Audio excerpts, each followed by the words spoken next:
नमस्ते. आपलं अरविंद गणेश दामले चॅनलमध्ये स्वागत आहे. मी अरविंद दामले आपल्यासमोर प्रस्तुत करीत आहे माझ्याच काही रचना.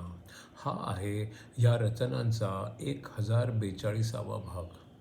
आपल्याला या रचना पसंत पडल्या तर माझ्या अरविंद गणेश दामले चॅनलला सबस्क्राईब करा, लाईक करा, शेअर करा आणि बेल आयकॉन दाबायला विसरू नका.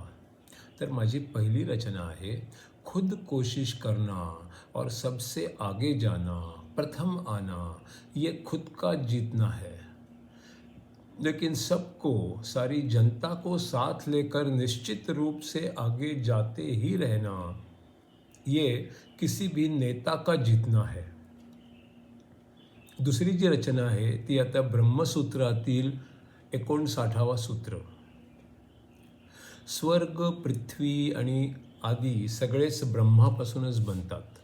यावर शंका अशी, उपनिषदात म्हटलंय की आत्म्याला ओळखा, त्यासारखं आणखी काहीच नसतं. स्वर्ग, पृथ्वी, त्याच्यामधली मोकळी जागा, मन आणि ऊर्जा आणि शरीराचे सर्व भाग असं सगळं मिळून हे सगळं असतं. इथे स्वर्गाचाही उल्लेख आहे, म्हणजेच असं काहीतरी आहे ज्याच्यामध्ये हे सगळं आहे. मग ते ज्याच्यामध्ये आहे ते ब्रह्मच आहे का आणखीन काहीतरी आहे? काही जण म्हणतात की मग हे उघडच आहे की असं काहीतरी आहे ज्यामध्ये ब्रह्म आहे आणि हा एक पूल आहे जो स्वर्ग आणि ब्रह्माला जोडतो. आणि असंही म्हटलं आहे की ब्रह्म असीम आहे आणि म्हणूनच त्याला कड किंवा काठ नाही, ते सगळं धरून ठेवतं. का अशी हवाच आहे फक्त की जी अलगद काहीही धरून ठेवते? गौतमाला सांगितलं जातं की वायू एक असा धागा आहे जो हा जन्म, पुढचा जन्म आणि पुढचे मागचे सगळे जन्म जोडून ठेवतो. असं पण वाटतं की मग तो तर आत्माच असणार. त्याचं उत्तर असं की ज्याच्यामध्ये स्वर्ग आहे, पृथ्वी आहे आणि त्यावरील आणि त्यातील सगळं आहे, याचाच अर्थ तो स्वतः तर ब्रह्मच आहे आणि आत्माच तर ब्रह्म आहे. असणं हेच ब्रह्म आहे आणि असण्यापासूनच तर सगळं असणं शक्य आहे. त्याला आपण पुरुष देखील म्हणू शकतो, कारण ती ऊर्जा आहे. ऊर्जेपासूनच ज्ञान आणि कर्म पण आहे. जो ज्ञानी होतो तो ओळखतो की सगळं ब्रह्मच आहे. झाड एकच असतं, पण त्यालाच मुळं असतात, खोड असतं, फांद्या असतात, पानं असतात, फुलं असतात आणि फळं पण असतात. हे सगळं येतं झाडालाच, पण ते सगळं मिळून झाडच असतं. आत्मा ही सगळी ब्रह्मांड मिळून असतो. त्याचे अनेक भाग वेगवेगळे दिसले तरी पण.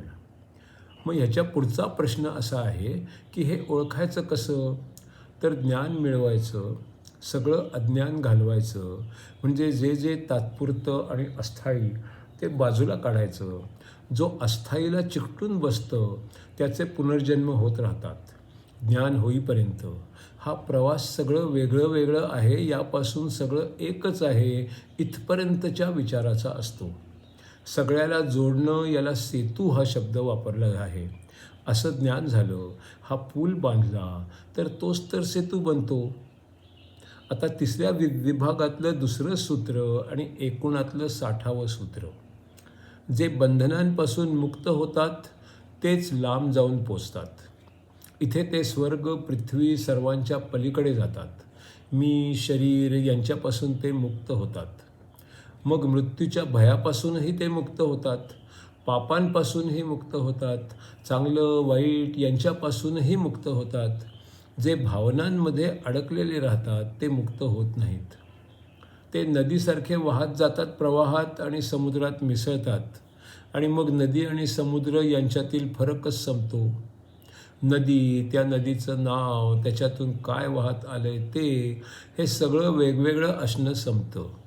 सगळ्या इच्छा संपतात. म्हणून आत्म्याला ओळखा आणि बाकी सगळं सोडा असं सांगतात. मग पृथ्वी, स्वर्ग आणि त्याच्या अलीकडे पलीकडे काय असेल ते सगळं ब्रह्मच आहे. आता तिसऱ्या विभागातील तिसरं आणि एकूणातलं 61वं सूत्र असं. ब्रह्म कसं आहे हे सांगायला कोणतेही शब्द नाहीत, कारण त्याच्यासारखं काहीच नाही.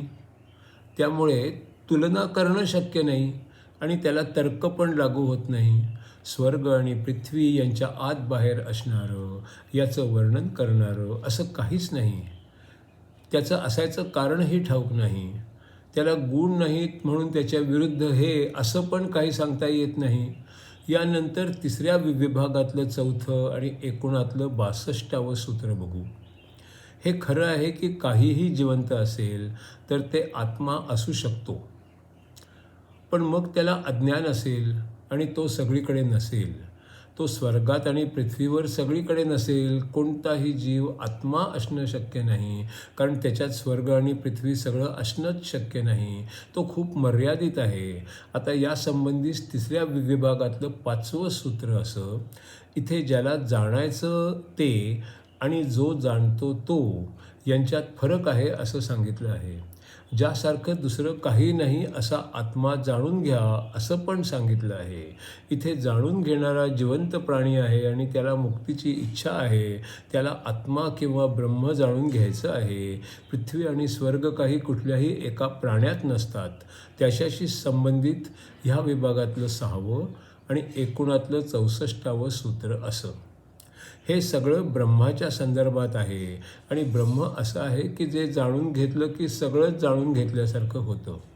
कुठलाही जिवंत प्राणी जाणून घेतला तर काही सगळं जाणून घेतल्यासारखं होत नाही. त्याने काही स्वर्ग, पृथ्वी असं सगळं समजत नाही. आता या तिसऱ्या विभागातलं 7वं आणि एकूणातलं 65वं सूत्र असं.